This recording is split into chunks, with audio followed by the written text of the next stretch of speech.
prostitute. He's working in the street. She's a teenage prostitute.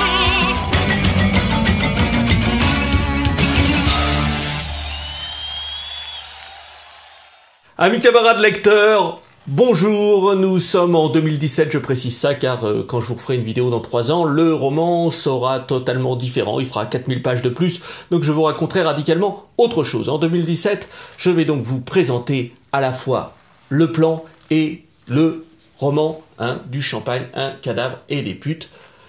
Un roman de T.E. Waquette, c'est marqué dessus. Bien, juste une chose très importante avant de commencer, je vais tenter de ne pas spoiler, trop, et en particulier de ne pas vous dire que c'est l'assassin ou l'assassine, en hommage à Pascal Obispo.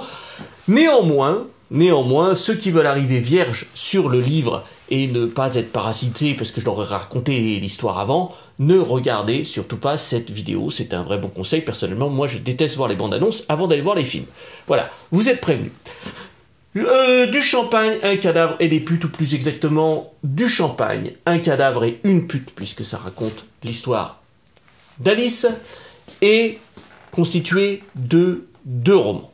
Ou, dit autrement, c'est constitué de 3 romans et d'un essai, ou, dit encore autrement, c'est constitué d'un seul et unique roman. C'est ce que je vais vous expliquer à présent. Pourquoi 2 romans ? 2 romans car nous avons 2 parties réellement très distinctes. La partie 1 et la partie 3 forment un polar codifié avec narrateur omniscient, un peu de cul, un peu de politique, un peu de social, un flic qui enquête, du rigolo, bref, le polar français dans toute sa splendeur. Et je me suis amusé à jouer sur ces codes-là. La partie 3, Champagne, le lecteur s'écrit Champagne car on découvre enfin qui est l'assassin ou l'assassine, toujours. Et la partie 1, un cadavre, on découvre le cadavre de Alice dans son appartement. Assez rapidement, pareil, je ne spoil pas trop, on retrouve son ordinateur avec son journal intime dessus dans le domicile au domicile du principal suspect, son amoureux, Lawrence Turner. Celui-ci part directement en garde à vue et à la fin de cette partie, l'enquêteur se retrouve dans son bureau. Il a le principal suspect en garde à vue, il a l'intégralité du très imposant journal intime de la victime, et là il se dit, si je veux comprendre pourquoi ce salaud a assassiné cette pauvre jeune fille, il va falloir que je cuisine le salaud et que je comprenne tout de la vie de cette jeune fille grâce à son journal. Nous sommes donc à ce moment-là dans un prétexte qui nous permet de basculer dans le 2e roman. Je précise que la partie 1 et la partie 3 constitueront au maximum 10-15% de la totalité du roman. On comprend bien donc que c'est une mise en bouche, un jeu, mais que l'essentiel du roman est dans cette partie 2, une putre qui va nous permettre de décliner intégralement la vie de l'héroïne, l'enquête n'étant qu'un prétexte pour découvrir la totalité de sa vie depuis sa naissance jusqu'à son assassinat à l'âge de 21 ans, si je ne dis pas de bêtises, je n'ai pas vérifié. Bien, 2 petites choses très importantes. D'abord, vous constaterez qu'un cadavre et une pute, il s'agit de la même personne, il s'agit d'Alice. Dans un cas, un cadavre, c'est parce qu'elle est morte. Dans un cas, une pute, c'est parce qu'elle est bien vivante. Et c'est très intéressant parce qu'en fait, je vous renvoie à Twin Peaks pour ça. Twin Peaks, David Lynch a fait 2 objets. Une série dans laquelle Laura Palmer est morte. Il y a donc, on la voit morte, la seule image qu'on a d'elle, c'est cette image angélique sur cette petite photo qu'on voit partout, et on voit toutes les personnes autour, tous les suspects, tous les gens qui l'ont connue raconter sa vie et raconter la vie de cette petite ville. On a donc tous les ingrédients du polar. Mais par contre, on ne voit jamais de Laura. On ne sait finalement au fond pas qui c'est. Donc après ça, il a fait le 2e film où on la voit bien vivante, qui est le film Twin Peaks, et là d'un coup on la voit avec la face ravagée par la coke, ça devient complètement une autre personne. Et c'est ce qui m'a intéressé dans ce projet, c'est que je voulais à la fois garder les avantages du polar, qui sont nombreux, en particulier s'il lui arrive quelque chose de bien, notre héroïne, on se dit à la fin elle meurt, ça va, on sait, c'est pas comme ça. Quand un suspect parle, on sait jamais s'il dit tout à fait la vérité, ou si c'est lui l'assassin ou l'assassine, et donc qu'il ment délibérément. Ça c'est l'avantage du polar. Et l'avantage de la voir réellement vivante, c'est bien sûr, on va beaucoup plus profond dans sa psychologie. Ça me permet de jouer avec ça grâce à son journal intime. Première chose que je tenais à dire. La deuxième chose, c'est que contrairement au polar codifié, cette deuxième partie est sur un procédé narratif radicalement différent. Si on veut être pompeux et que je veux vous faire très très peur, j'appellerais ce procédé une relinéarisation de deux délinéarisations. Alors dit comme ça, on se dit « oh là là, ça va être conceptuel, c'est chiant ». C'est exactement le contraire. Je vous explique. L'enquêteur, il va bien évidemment pas aller voir les différentes personnes liées à l'enquête dans l'ordre de la vie de la jeune fille. Admettons qu'il soit à l'endroit où elle est née, il va aller voir ses parents, donc quand elle est née, et puis il va en profiter pour voir peut-être la dernière personne qui l'a vue ce jour-là. Donc on est au début de la vie, puis à la fin de sa vie, puis le lendemain il va être dans un autre endroit, etc., etc. Donc si on raconte l'histoire de la vie de la jeune fille dans le sens de l'enquête, on va avoir un petit peu de son enfance, puis un petit peu du moitié de sa vie, puis renouveau son enfance, puis etc. Ce sera jamais dans le bon sens. De la même façon, son journal intime, elle ne l'écrit pas quand elle a 5 ans, et c'est quand elle commence à être vraiment grande qu'elle commence à avoir les moyens de retourner sur son enfance et mieux la comprendre.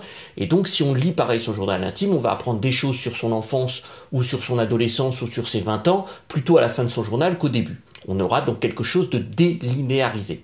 Moi, je relinéarise ça. C'est-à-dire, je dis, au début, je vais vous parler de son enfance, dans le sens où ça arrive. Je vais donc prendre les fragments d'enquête qui parlent de son enfance et les fragments de son journal qui parlent de son enfance, puis les fragments d'enquête et les fragments de son journal, etc. J'ajoute que je n'utilise pas que des fragments d'enquête et les fragments de son journal. J'utilise également d'autres choses qui peuvent se présenter, tout ce qui me passe par la tête. Je prends par exemple pour décrire l'endroit où elle est née, plutôt que de vous faire une grande description qui pourrait être passionnante, mais je fais beaucoup mieux que ça parce que je suis un auteur merveilleux, ne l'oublions jamais. Je vous balance carrément, c'est surtout parce que je suis feignant, je vous balance carrément un vrai document INSEE avec tous les chiffres de la région où elle est née, et d'un coup vous dites « Ah ouais, putain, elle est pas née dans l'endroit le plus riche de France. » Voilà. Et je trouve que c'est intéressant. Et donc, ce que je voulais dire, c'est que le procédé est vraiment intéressant parce qu'au contraire d'être conceptuel et chiant, il permet de ne jamais être chiant. C'est-à-dire qu'on a plein de petites scénettes qui se passent, des un peu plus rigolotes, des un peu plus sinistres, des un peu plus sordides, et peu à peu on reconstruit, donc c'est très ludique pour le lecteur, on reconstruit sa vie par fragments comme ça, et ça fait que ça n'est jamais chiant, c'est-à-dire ça n'est jamais le même style qui se prolonge. Voilà, ça n'est jamais le même style, la façon de parler des personnages, ça n'est jamais le même procédé. C'est donc tout le temps en fait des micro chapitres qui permettent de faire avancer l'histoire. Donc ça, c'est pour les deux romans, le polar et le vrai roman plus conceptuel, le roman plus profond, qui raconte l'ensemble de sa vie. Mais je pourrais également vous dire qu'il s'agit de 3 romans et d'un essai. Je vous explique. Le premier roman, on l'a vu, c'est le polar. Le deuxième roman, c'est la première époque de sa vie, qu'on pourrait qualifier, si on veut, de roman social. Roman social parce que le début de sa vie, il n'est pas très guilleret. Voilà une petite fille rêveuse qui se réfugie dans les livres, c'est la seule chose qu'elle a pour elle, mais le reste, elle a rien pour elle. Elle naît dans un endroit pourri, dans une famille pourrie, il lui arrive que des merdes, elle a aucun capital culturel, éducationnel, de richesse, de relations, rien. Donc, on découvre dans le chapitre 1, Un jour mon prince viendra, cette petite fille rêveuse, et la totalité des déterministes traumatiques, sociologiques, culturels, qui vont la construire. À partir de là, à ses 18 ans, cette petite fille rêveuse, elle fonce à Paris, et en espérant la gloire, Paris by night. Malheureusement, quand dans le Paris d'aujourd'hui, on n'a pas d'argent, pas de relations, pas de diplôme, ça ressemble beaucoup plus à la galère qu'à la gloire. Je ne spoil pas, tout ça l'amène à trouver un boulot à Bourges, dans le centre de la France, pour ceux qui ne connaissent pas les berruriers noirs ou pas noirs. Et l'âge de raison, elle va tenter de devenir raisonnable avec un petit boulot, un petit appart, un petit mec. Et là, elle s'aperçoit que c'est pas possible, que, comme elle dit elle-même, entre la société et elle, il y a un des deux qui est pas fait pour l'autre. Elle a un peu une idée de qui est fait. Donc, premier roman, si on veut, première époque, Prolo des Combrailles, un roman social.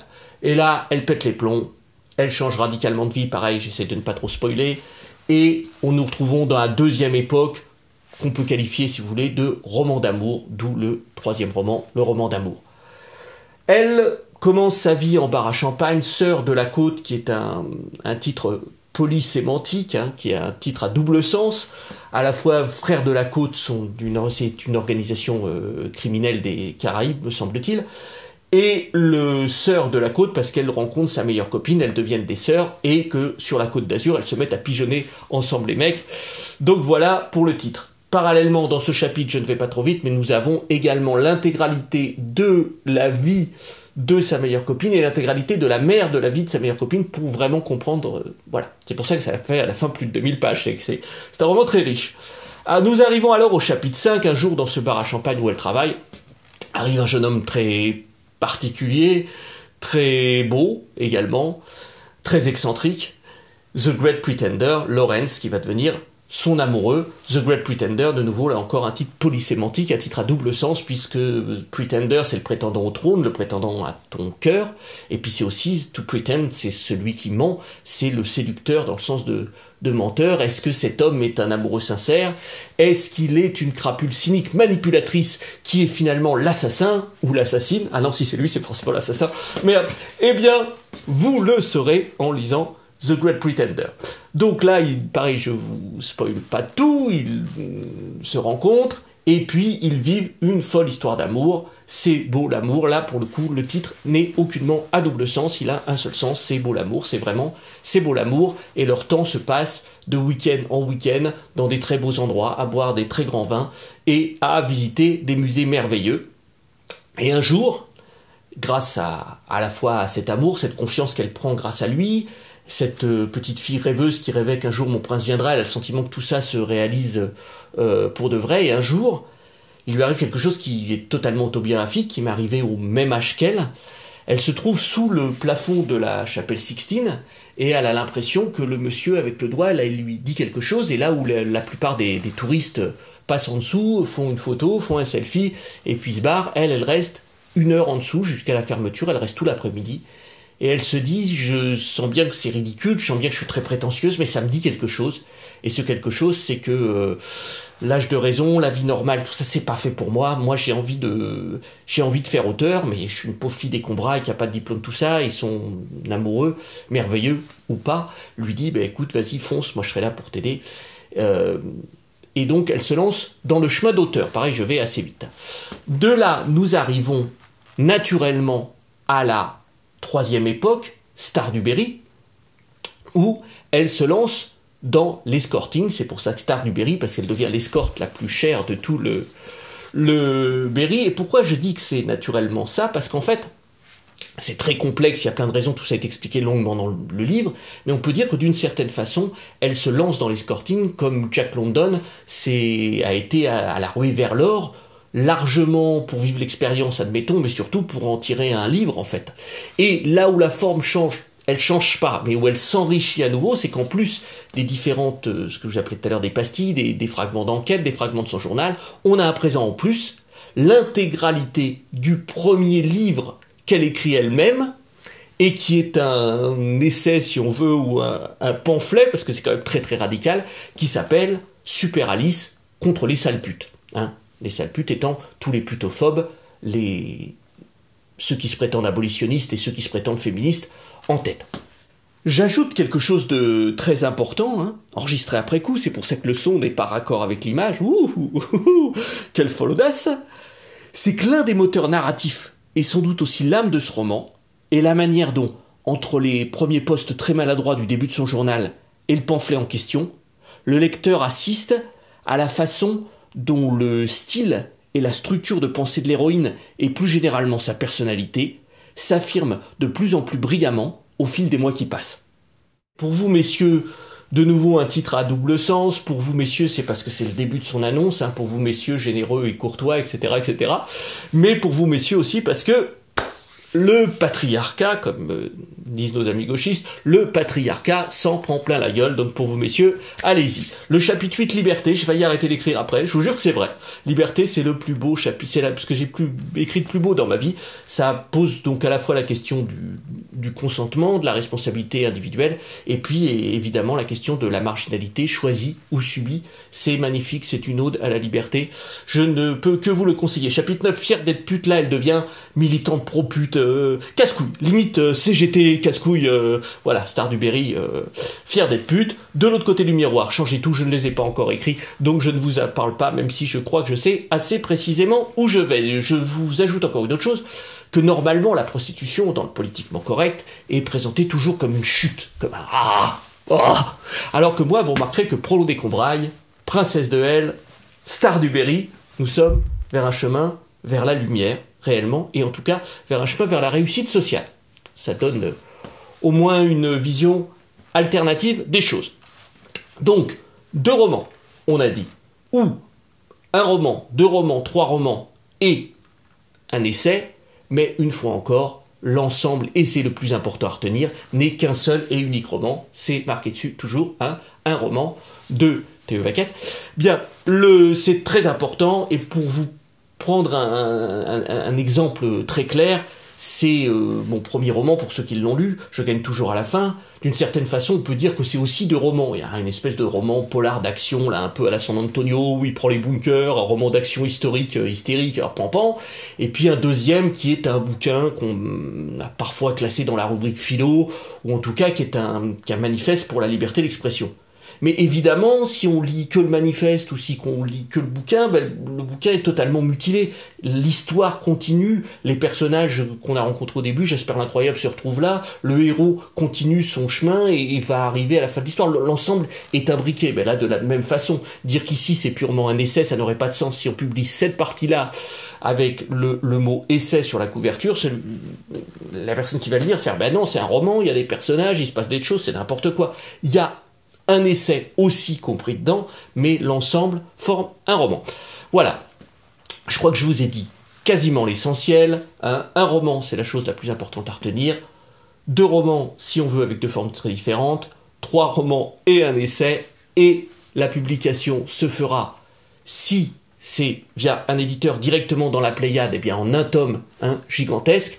Voilà, mais si c'est moi qui le fais, ça se fera en 4 tomes, qui sont merveille de la technologie, en train de s'afficher à mes côtés, sous vos yeux ébahis par tant de surnaturelle magie. Le temps pour moi de vous dire que je vais vous mettre en ligne très bientôt 4 extraits, ou 5 extraits si on veut, ou 7 extraits, ça dépend comment on compte, ou 6 extraits, ça dépend comment on compte, vous verrez, du roman dans des genres très très différents pour que vous puissiez voir un petit peu la richesse. Vous aurez quelque chose d'un peu...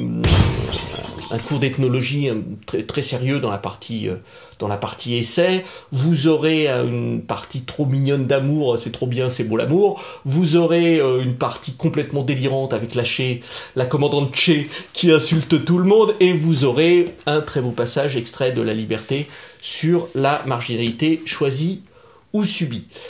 Je vous mettrai ça en PDF format liseuse, je vous mettrai ça en format livre audio MP3 et je vous mettrai ça face à la caméra avec Vaquette qui joue tous les personnages. C'est merveilleux, c'est merveilleux. C'est merveilleux, bien sûr. Ceux qui pensent qu'un livre doit exclusivement se lire, choisiront la version liseuse, c'est pour ça que je donne le choix. Ceux qui préféreront le livre audio choisiront la version MP3, puis ceux qui veulent voir Vaquette sur une vidéo qui fait le con, parce que c'est vachement mieux qu'Usul et Soral. Là, j'ai réussi à le placer. Bien, ceux-là, se précipiteront sur les vidéos, puis ceux qui veulent pas être spoilés, voir la bande-annonce, tout ça, ne regarderont ni cette vidéo, ni les prochaines, et attendront patiemment la sortie du roman. Voilà, je crois que je vous ai tout dit. Champagne!